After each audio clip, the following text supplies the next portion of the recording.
ಶಿವಪುರಾಣದ ಪ್ರಕಾರ ಸುದರ್ಶನ ಚಕ್ರವನ್ನು ಪಡೆಯಲು ವಿಷ್ಣು 1001 ಕಮಲಗಳನ್ನು ಅರ್ಪಿಸುವ ಮೂಲಕ ಶಿವನನ್ನು ಆರಾಧಿಸಲು ನಿರ್ಧರಿಸಿದನು.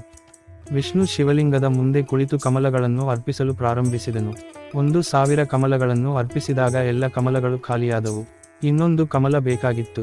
ಪೂಜೆಯನ್ನು ಬಿಟ್ಟು ಹೋಗುವ ಹಾಗಿರಲಿಲ್ಲ. ಏನು ಮಾಡಬೇಕು ಎಂದು ಯೋಚಿಸುತ್ತಿರುವಾಗ ತನ್ನ ಪತ್ನಿ ಲಕ್ಷ್ಮಿ, ದೇವ ನಿನ್ನ ನಯನಗಳು ಕಮಲದಂತಿವೆ ಎಂದು ಹೇಳುತ್ತಿದ್ದ ಮಾತು ನೆನಪಾಗಿ ತನ್ನ ಕಣ್ಣನ್ನೇ ಶಿವನಿಗೆ ಅರ್ಪಿಸಲು ನಿರ್ಧರಿಸಿದ.